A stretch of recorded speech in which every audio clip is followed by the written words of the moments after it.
আসসালামু আলাইকুম ওয়া রাহমাতুল্লাহি ওয়া বারাকাতুহু। বিসমিল্লাহির রহমানির রহিম।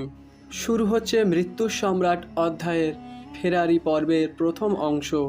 চেঙ্গিজ 1224 সাল নাগাদ মধ্য এশিয়া ছেড়ে ফিরে যান মঙ্গোলিয়ায়। মধ্য এশিয়ার সাবেক খাওয়ারিজম সাম্রাজ্য হয় তার মেজ ছেলে চাগাতাইয়ের অধীন। সুলতান জালাল উদ্দিনকে মানুষ খুব ভালোবাসত। সাহসী এই তরুণ যেখানেই গেছেন সেখানেই পেয়েছেন মানুষের ভালোবাসা। তিনি ছিলেন এক বীর সেনাপতি, তাই তার সেনাদলে যোগ দিতে মঙ্গোলদের হুমকি অপেক্ষা করে ছুটে আসতো তরুণেরা। 1226 সাল নাগাদ লড়াইয়ের উপযোগী একটা বাহিনী দাঁড় করিয়ে মঙ্গোলদের হাত থেকে কিরমান ও সিস্তান কেড়ে নেন জালাল। এরপর তার নজর পড়ে ফারস প্রদেশের ওপর। এখানে পুরো বসন্ত ঘুরে ঘুরে জনগণকে মঙ্গোলদের বিরুদ্ধে ঐক্যবদ্ধ করতে থাকেন তিনি। ইস্পাহানে মঙ্গোলদের বিরুদ্ধে ক্যাম্প ফেলে শক্তি বৃদ্ধি করেন জালাল। এরপর পশ্চিম ইরানে গিয়ে তাবরিজ আর কাজভিনে গড়ে তোলেন আরও দুটি প্রতিরোধ ঘাঁটি। চেঙ্গিজ খান যখন চীনের মহাপ্রাচীরের ধারে জিজিয়া সাম্রাজ্যের সাথে যুদ্ধে ব্যস্ত, তখন এই সুযোগ পুরোপুরি কাজে লাগিয়ে জালাল উদ্দিন সেলজুক সুলতান আলাউদ্দিন কায়কোবাদের সাথে জোট তৈরি করেন। আলাউদ্দিন বুঝতে পেরেছিলেন এই যুবক মঙ্গোলদের বিরুদ্ধে ইসলামী জাহানের ঢালের মতো। ইরানের পরেই ইরাক, সিরিয়া আর আনাতোলিয়ার পালা। মঙ্গোলদের ঠেকাতে না পারলে কেউই বাঁচবে না। সুলতান জালাল বারবার চিঠি পাঠাচ্ছিলেন বাগদাদের খলিফা নাসিরের কাছে, কিন্তু জালালের কথা শোনার মতো তার সময় ছিল না।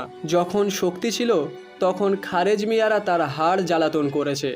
তুষার ঝড়ে না পড়লে 1217 সালে জাগ্রস অভিযানে হয়তো জালালের বাবা আলাউদ্দিন মোহাম্মদ তখন বাগদাদ জয় করে নিতেন। খলিফা আন নাসির ভাবলেন, এই ছোকরাকে সৈন্য ধার দেওয়া আর খাল কেটে কুমির আনার মধ্যে আসলে কোনো তফাৎ নেই, বরং সে নিজের বাবার চেয়েও মারাত্মক। একই রকম জবাব এলো সিরিয়ার আইয়ুবী সুলতান আল আশরাফের কাছ থেকে। চেঙ্গিজ খানের মৃত্যুর পর চাগাতাই খান জালাল উদ্দিনকে দমনের জন্য শক্তিশালী একটি বাহিনী পাঠালেন, কিন্তু জালাল উদ্দিন তাদের পরাজিত করে ইরান ছাড়া করলেন। যুদ্ধের ময়দানে দুরন্ত নায়ক, ভূ রাজনীতির ময়দানে ছিলেন কাঁচা খেলোয়াড়। মঙ্গোলদের মোকাবেলায় নিজের শক্তিকে রিজার্ভ রাখার বদলে তিনি এবার ঝাঁপিয়ে পড়লেন জর্জিয়ার উপর। ব্যাটেল অফ গ্র্যান্ডিতে তিনি জর্জিয়ানদের পরাজিত করে জর্জিয়া জয় করে নেন। জয়ের পর রাজধানী তিবলিসিতে ঢুকে চালান এক গণহত্যা। কয়েক হাজার মানুষ নিহত হয়, জ্বালিয়ে দেওয়া হয় পুরো শহর, ভেঙে ফেলা হয় অনেক গির্জা। এই জয় তাকে আত্মবিশ্বাসী করে তোলে। তিনি আরও পশ্চিমে এগিয়ে গিয়ে পূর্ব আনাতোলিয়ার আরজিনজানের গুরুত্বপূর্ণ সাংস্কৃতিক শহর আখলাট জয় করে নেন, যেটা ছিল তুর্কিদের জন্য একটি পবিত্র শহর।